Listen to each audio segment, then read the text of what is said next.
There are fountain pens. There are beautiful fountain pens. There are Grail fountain pens. And then there is the Waterman Edson. Roll the film. The Waterman Pen Company was not always the epitome of French elegance. It was not always based in Paris. In fact, it was established in New York City of all places in 1884 by Louis Waterman. Louis Edson Waterman. He was an American inventor, obsessed with writing instruments, holding many patents, including creating his own feed for the Waterman pen. Mr. Waterman lived in Boston for many years and is buried here at Forest Hills Cemetery. The company then passed to his nephew, Frank D. Waterman. He took over and expanded its reach with an emphasis on consistent quality, unfaltering reliability, and innovation.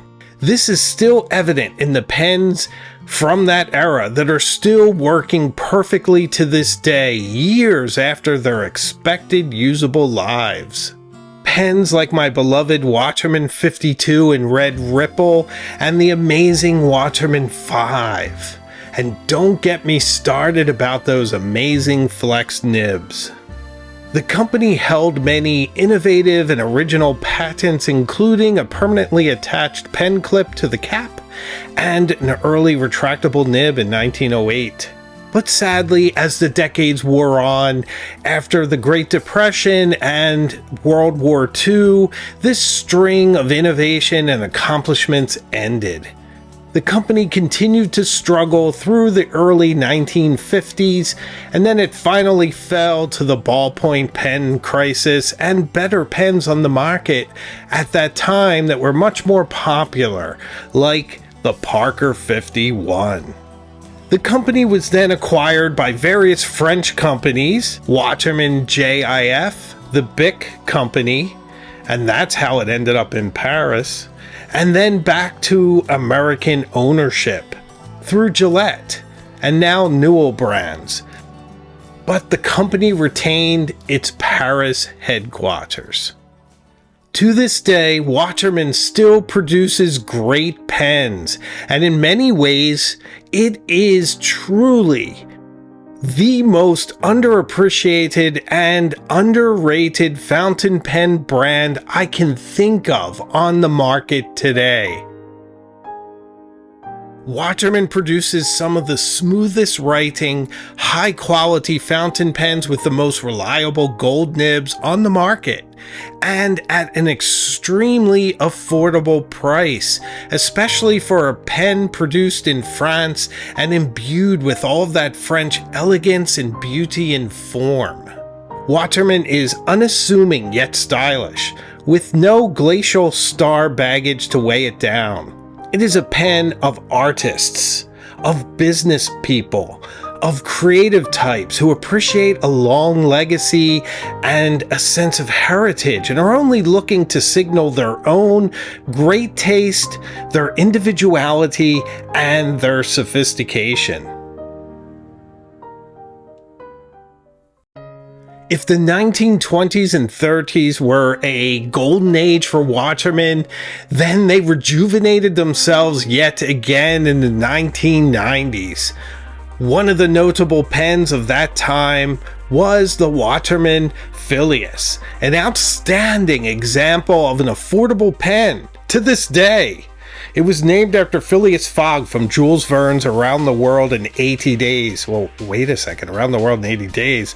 There may be another story there very soon, but honestly, is there anything more French than Jules Verne? The Waterman Phillips was the starter fountain pen in the 1990s. Absolutely dripping in Art Deco extravagance and form, belying its about $30 price tag. For many, it was their first fountain pen, or their most beloved. I still have several. My relationship with Waterman goes back more than 30 years. My first fountain pen was a Waterman. I believe it was a Maestro, a lovely pen. I broke it in half, and I can admit it, I did it, but I've learned quite a bit since then. Another amazing fountain pen from that era was the Waterman Kuran. That sleek, hold, sloping, curvilinear inset nib wrapping around like the prow of some mid-century powerboat. This masterpiece of fountain pen design dates back to the 1990s, and it's still produced today, and is every bit the amazing high-quality pen that it ever has been, with an 18-karat gold nib selling for an insane price of $217 US. Underrated, underappreciated. This is what I mean. Do you want to get into an extraordinary fountain pen for the price of many a Yovo nib delivery device?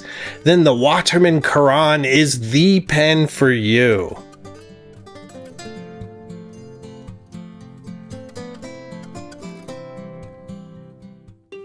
As great as the Waterman Kuran is in the late 1990s, the flagship pen that was above it was another Art Deco masterpiece. Another pen with an inlaid nib. This one, though, even more powerful, sleeker. The Waterman Edson, named after the founder. This fountain pen wasn't just one of the most beautiful ever made, but it was also a fountain pen full of incredible innovations, not the least of which was its revolutionary feed system. So this pen is said to be virtually leak-proof. If there is any sort of pressure that builds up inside your pen through heat or altitude, where the volume of the air inside expands, it will force ink out through the nib and leak. This happens with pretty much any pen. This pen is designed with a special compensator that absorbs that excess ink that is said to be virtually leak-proof, although I've yet to test it. Now, the Waterman engineers tested this, and they did so with each and every fountain pen, making sure that it would hold up to extreme heat and altitude. Another benefit of this system is an unequaled, even flow of the ink that just makes it such a pleasant writer. It gives you a ready, free-flowing supply of ink on demand. That's part of its design.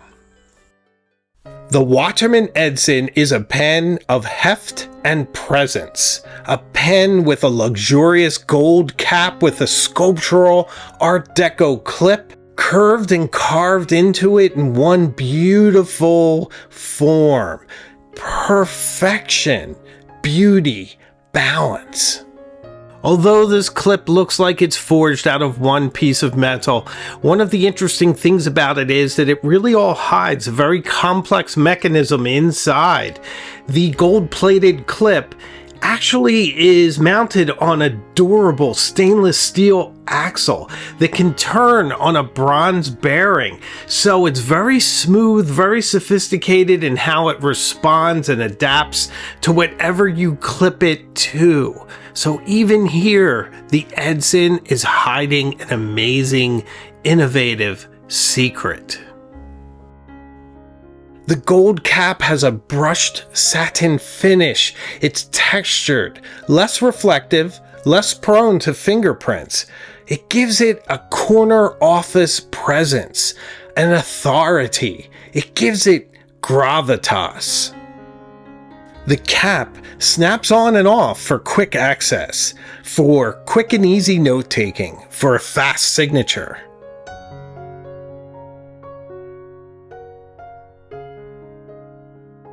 The cap is held in place with 3 docking squares that are discreet and integrated, much more elegant and refined than some other similar designs. Not that I'm mentioning any names, Lamy 2000.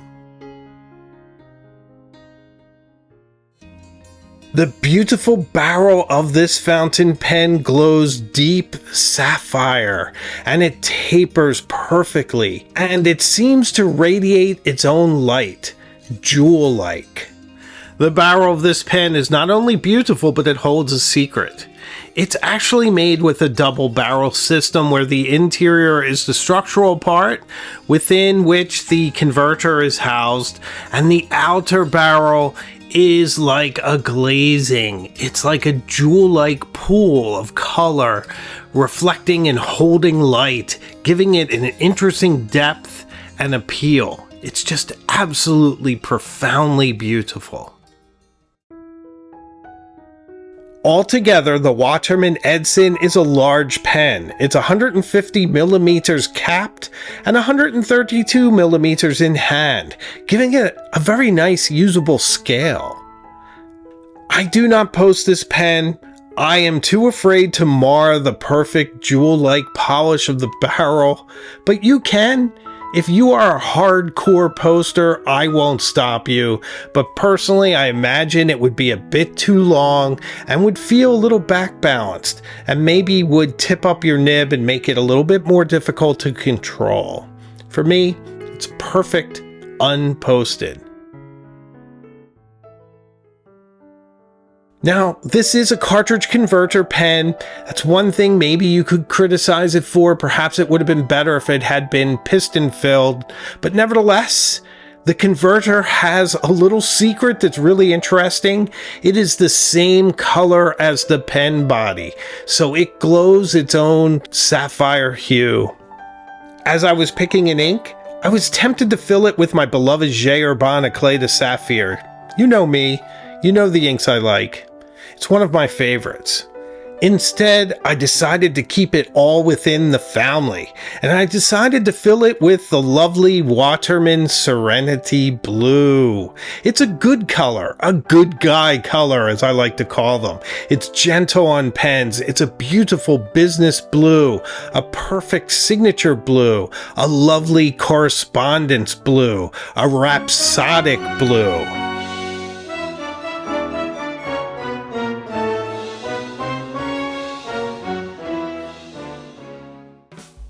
And you just cannot discuss the Waterman Edson without discussing its most interesting and prominent feature, that nib.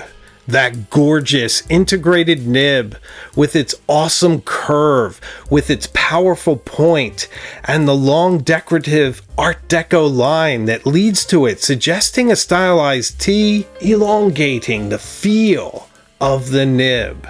And oh, what a feel! This pen dispenses a smooth, slick cushion of ink, pillowing the polished gold nib across the page in a graceful, fast glide.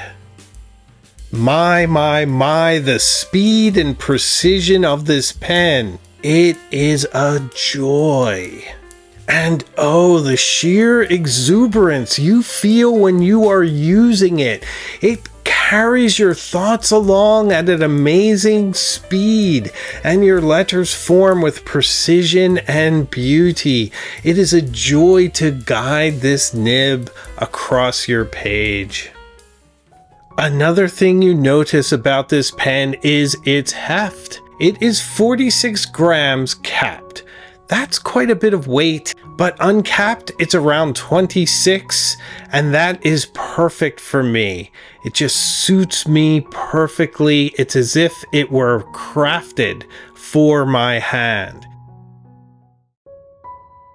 I'd love to tell you how I came across this wonderful fountain pen. This Waterman Edson is very special to me. I was at the DC Pen Show, and it caught my eye at the Truffet table just as I was entering. I asked Chris, the owner of Truffet, what this pen was. I had never seen it before. I had no idea what it was. He told me that it was an Edson, and I thought that was the maker, that it was some discontinued pen from the golden age of fountain pens. I just didn't know. We talked about it a bit. I walked away from it. I walked the entire pen show and looked at hundreds of fountain pens, but I could not get this amazing glowing gold and sapphire blue fountain pen out of my mind. I just couldn't let it go.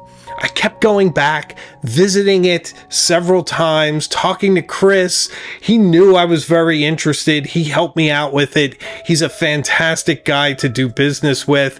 And after a while, I was so afraid that someone else was going to purchase it that I bought it.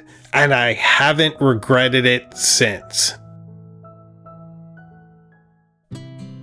I was told that this is a grail fountain pen for many, a rare grail, an amazing pen to write with, an object of desire that had earned its status as a legendary pen because it writes amazingly with its slightly hard nib that's just so smooth and so pleasant to write with. But for me, it was love at first sight. It was the fountain pen I could not get out of my mind, even after being tempted by so many other fountain pens. The Waterman Edson had a design language that spoke to me, that referenced the mid-century world that I was born into, but never really experienced. It sort of reflects an idolized place, more fixed in my imagination than in actual time or geography. A place like Camelot, like a shining ideal, like something to aspire toward. So if there is a lesson in all this, and I think there is, and that's that this pen is as rare as the profound moments of our lives and is now integrated into mine.